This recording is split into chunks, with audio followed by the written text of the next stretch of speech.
Okay, we are live. Hi, YouTube land. Hey, everybody. Hey, today this is the pre-show for the Republican Men's Club at the Atlantis Casino, and it is live. Today we have Joe Tizzolini. Did I say that right, Joe? Tizzolino. Marco Rubio's rep. And what we want to know from Joe is, how do we get in contact with you if you want to talk about in Northern Nevada, and are there any events coming up? Right. So my name is Joe Tizzolino. I'm the Northern Nevada director for Marco Rubio's campaign of 2016. We're very happy that the candidates can be coming here in a couple weeks. He'll be here on August 31st at the Peppermill Resort in the Tuscany Ballroom from 5:45 p.m. to 7:45 p.m. So we invite everybody to go ahead and use the Eventbrite link that Bill is going to be putting on the website for the Republican Men's Club to sign up to that link. We already have a good amount of people coming as well, but we can always use more. We appreciate you just to go see kind of all the candidates being around here as well, but we look forward to it. Joe, what was that date again? August 31st. August 31st, what time? From 5:45 p.m. to 7:45 p.m. And they can buy their tickets. They have to buy pre-tickets? The tickets will be free. The Eventbrite link that we send out to you is absolutely free to sign up through. We just like to see how many people are going to be coming so we can plan accordingly. Well, thanks, Joe. Okay. So next we're going to have Greg Bailor on. Greg, why don't you come up? Greg is one of our featured speakers today. And you know what? We didn't put the Marco Rubio website, so we'll have that on the show notes because someone's asking him about that right now. Greg, 216 Caucus director of the Nevada Republican Party. Correct. Wow, big guy. I don't know about that. But so how'd you get that job? You have a lot of Nevada experience, and this year we're excited. We're still a carve-out state. Nevada's the 4th state in the country to nominate delegates to the national convention for president, and we're working hard. About 6 months from now, Nevadans from across all 17 counties will visit their local community centers, high schools, churches, and they'll meet with their neighbors. They'll get together and they'll pick the next nominee for the Republican presidency.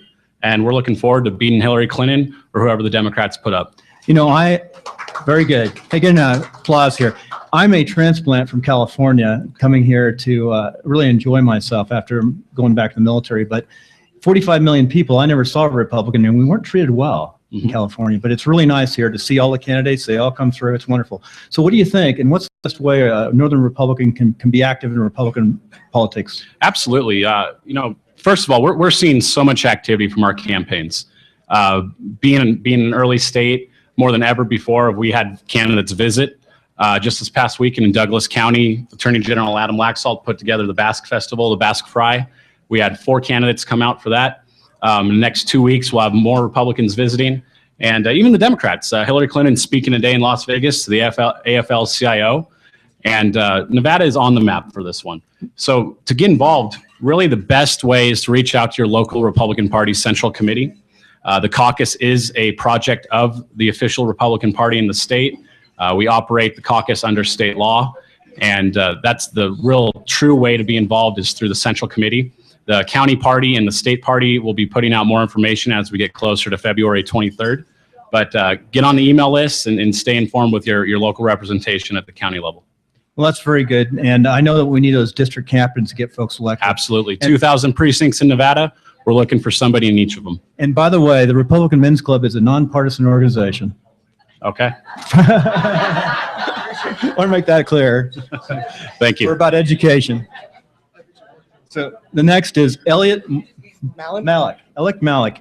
This group really interested me because it's really what it's all about. Because believe it or not, there are Republicans who are those who aren't Republicans who are conservative. It's not just about being Republican. They're just core folks that believe in principles of freedom, free markets, and liberty. And I think the FP represents that. Tell us a little bit about the FP. So Americans for Prosperity is a nonpartisan grassroots organization. We really just focus on educating and advocating smaller government, lower taxes, and more personal freedom. And that's what we're about. Yeah, I love that. I know there's probably some Democrats that believe in that. There's libertarians that definitely believe in that. And there's Republicans. So it's really a nonpartisan group. So you're located here in Reno, Nevada? Yep. So how do we get a hold of you? You can email me. You have my email, my cell phone. We'll have those contacts up on the show notes. And our office is actually located almost behind this building at 4080 Kipsky Lane. And americansforprosperity.org/Nevada, I think will bring those links. Well, thank you for coming to the meal tonight. And are you having any events coming up, or what actually do you have for education? Okay, so tonight we're going to have a phone bank at our office from 4 to 7. It'll be catered by Raising Cane's Chicken Fingers. And then next week, Thursday night, 6 p.m., is our grand opening / open house. So you guys are all invited. We'd love to have you. It'll be catered, and it's absolutely free.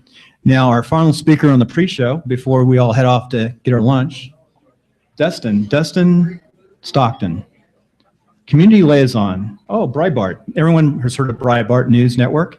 So you're in Northern Nevada, right? Yeah, born and raised in Carson City. And what have you done? Let's get up a little closer to the mic. Sure. Oh, good. Perfect. I was a Tea Party activist. I currently am a national community liaison for Breitbart News. I also work for Gun Owners of America, the largest conservative gun organization in the country. My girlfriend and I traveled 52,000 miles last year speaking at Republican and Tea Party events all over the nation, rallying people towards specific legislative pushes that we've been making. So you can be partisan, right? Yes. What do you think about the Republican primary right now? It's a lot of fun. Any candidates you like? I haven't decided who I'm going to support yet. There's a lot to like in this field. I will say that it's a very deep bench. I have been very pleased with the Donald Trump campaign, if for nothing else, for changing the way we talk about politics in these primaries. While there's been a lot of accusations of lack of substance, I've noticed that we've been talking a lot about specific policy and demanding for those policies. And I think that here in Northern Nevada, that's something that's especially important because we have so much access. We really have the ability to define who will do the best job leading this country. And yeah, that's really kind of where I'm at now. Well, the only person I don't like is Chris Christie. He's a gun grabber. Well, Dustin, we know where you come from, Second Amendment and a great organization, and you're welcome on any time to come up and talk. And as the year progresses, we'll get your input. Awesome. And Right on. by the way, it's your email is dstockton@breitbart.com, and Breitbart's BREITBART.com to go to the website. So thank you. Awesome. Well, folks, this is the pre-show, and really, we're going to come back on when we go live with our guest speakers today. And I want to talk a little bit about the sponsorship. We're going to announce the sponsors today, and 100% of the sponsorship money is matched by the Republican Party for youth education and conservative principles. So we encourage you to go out and sponsor. You'll be on the website and left side, and enjoy dinner. We'll see you back in about 20 minutes. Oh, you know what? We have one more person here.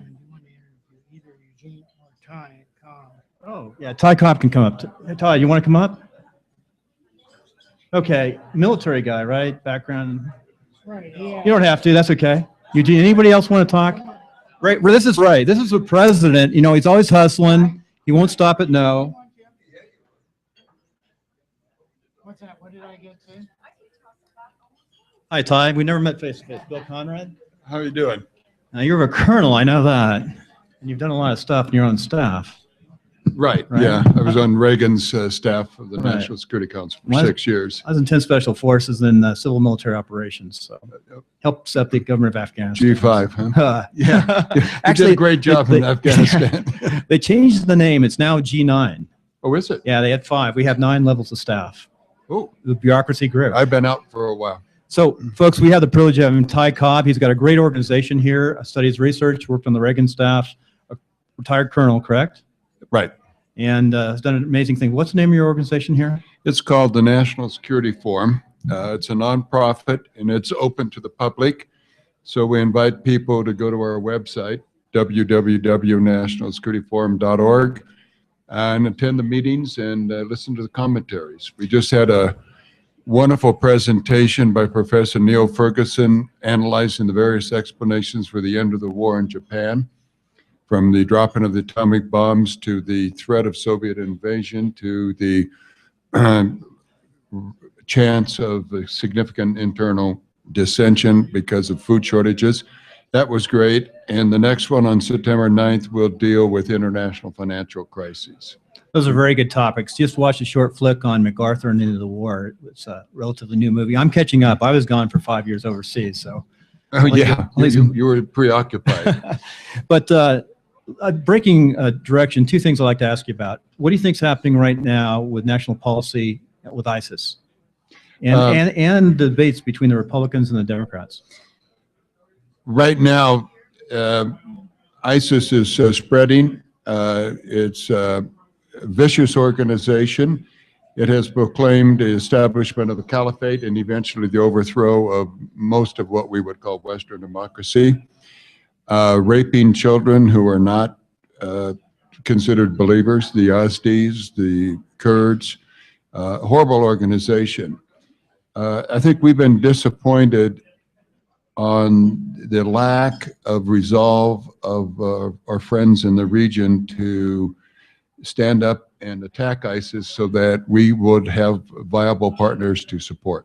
Yeah, that's folks out there. It's just if you're out in the Middle East, it's a horrendous culture that we're having to deal with right now, and it's not by far over. It's difficult to find reliable allies. If we assist Turkey, they're crushing the Kurds. If we assist the Iraqi government, we're helping the Shia who are aligned with Iran. If we help the Gulf states or the Saudis, they fund a lot of the Sunni radical organizations, including Al-Qaeda. So it's been very difficult. Well, thank you, Colonel Cobb. I Thank you. appreciate it. And Appreciate we it. need to have you up here speaking. Are you going to be up here soon? I think I'm doing one for the Republican women in another week or so. Well, I got to get you up here. Get you a live stream. Thank Okay, you. thank Take you. care. Again, it's dinner time, and I appreciate your patience out there. Goodbye, YouTube land. There's Ray. You got to know Ray. Oh, come here, Ray. Sit here until he shows up. Come on. Sit down, Ray. This is something new we're doing. By the way, it is 11:35. Go- Buffet is open. This Okay, is- Ray is going to let him Go in. ahead and start serving yourself. Buffet is open. Folks, one of the theories we're trying to do for out there in YouTube land is this is a great way to get your message out. This is the future of communications. Our Republican Party is way behind the Democrats, way behind. They've been behind for years. We're going to catch up. So, Joe, your organization, I like your card so far. You got a great card. Let me see if I can show that here. Right. It's National Freedom Forum. I write a blog every day, and then I do my own radio show on 1180 a.m. every Thursday from 2 to 3 o'clock, and then broadcast live, and then it podcasts, and it broadcasts over the weekend several times as well. But what's interesting today is on Thursday of this week, the petition or the documents to repeal Governor Sandoval's margins tax will be filed. And the recall petition, in our case, of Ben Kekeffer, who is the state senator who voted for the margins tax, I think is also going to be filed. And we will have both folks on my show. Ron Connect, who is the controller of the state of Nevada, is involved in the repeal movement. And then Carol Howell, who is a Republican committee woman, is in charge of or involved with the recall movement that includes both Kekeffer up here and potentially 4 state senators in Clark County, all of whom are not up for re-election or not up for election in 2016. They're not up until 2018, and that's the reason they're subject for a recall. Joe, I got a quick question. You know, Northern Nevada has a lot of Republicans. We dominate in the north. That's why they get elected out in the rural areas, as well as the city of Reno. Mhm. 2 questions. Why do we have, I think in the, 2 questions now. The city of Reno, it's the largest city in here. I think 5 of the 7, at least 5 are Democrats on the City council. city council, yeah, the council members. Why is that with a Republican city? Well, it's because some of the areas in Reno are unincorporated. We live in Arrow Creek, and that's not part of the city of Reno. So we don't get to vote on city council members or the Okay. mayor or any of that. And there are other parts of the Washoe County that are not part of the city of Reno, even though theoretically we have a Reno address. So So a lot of it's districting there. It's lot of it- nonpartisan, but there's still Democrats out there, and you Yeah. gotta get the Republicans in. yeah, well, we just need to have more Come out and Republicans vote. running for those city council seats, and then Yeah. obviously for the mayor's position in Reno. I think that's where it starts. The other thing I want to ask about is Northern Nevada, I would say it's pretty conservative. Mhm. How do they elect the liberal Republicans who are voting in these taxes? Well, that's a very good question, because we thought when we elected a Republican state legislature for the first time in I don't even know how many decades, and we elected a Republican governor, that we were actually going to see the reforms and the spending cuts and really a whole new look at the way government is implemented. And instead, there was no difference. In fact, I don't think we could have done any worse in terms of the people who ended up in office, the rhinos that voted for the largest spending and tax increase in Nevada history under a Republican governor. It's just unbelievable that this took place. Well, let me tell you, this broadcast is under new media. It's separate from the Republican Republican Men's Club, so we can be a little bit broader in our thoughts. And I want to thank you for coming on today. Thank you. Take care and enjoy dinner. And goodbye, YouTube land. Thank you, Ray.